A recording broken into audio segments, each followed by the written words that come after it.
ભાવનગરનો 302મો જન્મદિવસ ઉજવવામાં આવ્યો હતો। 302 વર્ષ પહેલા અખાત્રીજના પવિત્ર દિવસે લીલા તોરણ બાંધી સિંહોરથી ગાદી ભાવનગર લાવવામાં આવી હતી। દર વર્ષે જીતુભાઈ વાઘાણી પ્રેરિત ભાવનગર જન્મોત્સવ સમિતિ ભાવનગરના આંગણે 3 દિવસની ઉજવણી ધામધૂમથી કરે છે, પરંતુ આચારસંહિતાના કારણે આ વર્ષે સમિતિ દ્વારા આજના દિવસે ભાવાંજલિ અર્પણ કરવામાં આવી હતી। સંવંત વૈશાખ સુદ ત્રીજના દિવસે ભાવનગરની સ્થાપનાના ઠાકોર ભાવસિંહજી રત્નસિંહજી ગોહિલે અખાત્રીજના પરમ પવિત્ર દિવસે અઢી પહોર ચડે અને આજનું જે ગોળ બજાર છે ત્યાં થાંભલી રોપી આસોપાલવનું તોરણ બાંધ્યું હતું। ભાવનગરના પાદર દેવકી તરીકે મેલડી માતાજીનું મંદિર પાદર દેવકી વડવા ખાતે છે અને ગ્રામદેવી તરીકે ભગવતી રૂપાવળી માતાજી પૂર્વ દિશામાં દરિયા કિનારે બેઠા છે। ગોહિલવાડના સહાયક દેવી તરીકે ખોડિયાર માતાજી રાજપરા ગામે બિરાજમાન છે। આવા સુંદર મુહૂર્તમાં ભાવનગરની સ્થાપના કરવામાં આવી હતી। સમગ્ર વડવા ગામનું ગામ ધુવાડા બંધ કરી લાપસી અને મગનું ભોજન કરાવવામાં આવ્યું હતું। ભાવનગર પશ્ચિમના ધારાસભ્ય જીતુભાઈ વાઘાણીએ રાજવી ભાવસિંહની પ્રતિમાને પુષ્પહાર કરી ભાવપૂર્ણ વંદન કર્યા હતા અને ત્યારબાદ નીલમબાગ સર્કલ ખાતે આવેલ મહારાજા કૃષ્ણકુમારસિંહજીની પ્રતિમાને ફૂલહાર કરી નમન કરી આશીર્વાદ લીધા હતા। JKS ન્યૂઝ ગુજરાતી સાથે હિરેન ભાયાણી, ભાવનગર।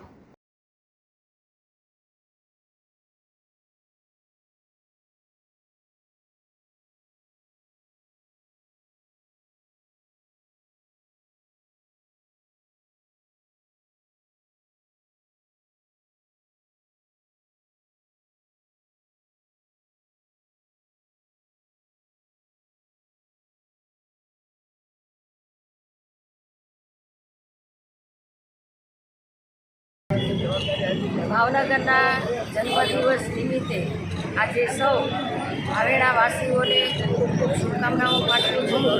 આજે સવારથી માનનીય ધારાસભ્ય જીતુભાઈ, મેયરશ્રી ભરતભાઈ અને મારા મહામંત્રી અલ્પેશભાઈ અને સૌ કાર્યકર્તા દ્વારા જન્મોત્સવ સમિતિ દ્વારા આજે ભાવનગરના જન્મદિવસની ઉજવણીના ભાગરૂપે મહારાજા સાહેબના પ્રતિમાને પુષ્પાંજલિ કરી અને સૌ ભાવેણાવાસીઓને શુભેચ્છાઓ પાઠવું છું।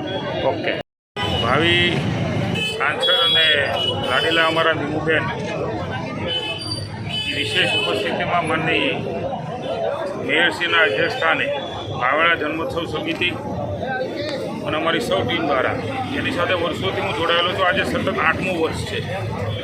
302મા વર્ષમાં ભાવનગર પહોંચ્યું છું।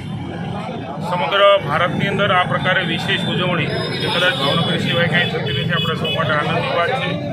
કૃષ્ણકુમારસિંહજી, ડૉક્ટર વીરભદ્રસિંહજી, ભાવસિંહજી, તખ્તસિંહજી, પ્રજાવાત્સલ્ય રાજવીઓ જે મળ્યા છે ને, કૃષ્ણકુમારસિંહજીએ પહેલું રજવાડું એ લોકશાહીમાં સરદાર સાહેબને અર્પણ કરીને એક સૌથી મોટી પહેલ એમણે કરેલી। કૃષ્ણકુમારસિંહજીના બાવલે સમાધિએ ભાવસિંહજીના બાવલે શ્રદ્ધાંજલિ આપવા માટે, પુષ્પાંજલિ આપવા માટે અમે સૌ આવ્યા છીએ। હું આજના દિવસે તોરણ બંધાણું હતું ત્યારે અક્ષય તૃતીયા છે, અખાત્રીજ કહેવાય છે અને પરશુરામ જયંતિ છે, ત્યારે સમગ્ર ભાવેણાને આપણા જન્મદિવસની શુભકામના અને ખાસ કરીને વિશિષ્ટ પ્રકારે કાર્નિવાલ તરીકે 3 દિવસની ઉજવણી એ સતત 8 વર્ષથી થઈ રહી છે, પણ આદર્શ આચારસંહિતા એ 4મી જૂન સુધી લાગુ પડેલ હોય આ વખતે બોર તળાવ ખાતે કાર્નિવાલનો કાર્યક્રમ બંધ રાખેલ છે, પણ જ્યારે મોકો મળે ત્યારે અમારા નીમુબેન જીતવાના છે, એ જીતનો ઉત્સવ, ભાવેણાનો ઉત્સવ એ સમૂહમાં કંઈક ભેગો કરીને એક સમગ્ર ભાવનગરની જનતાને સાથે રાખીને એક ઉત્સવ સ્વરૂપે ભાવેણાના જન્મદિવસની પણ ઉજવણી એ આવનારા સમયમાં અમે સૌ સાથે મળીને કરવાના છીએ। પુનઃ એકવાર કૃષ્ણકુમારસિંહજીની દિવ્ય ચેતના, ભાવસિંહજીની દિવ્ય ચેતના, ડૉક્ટર વીરભદ્રસિંહજીની દિવ્ય ચેતના, તખ્તસિંહજીની દિવ્ય ચેતનાને વંદન કરું છું। આપણું ભાવેણું હંમેશા અમર હતું, અમર રહેશે। જય ભાવેણા, જય કૃષ્ણકુમારસિંહ।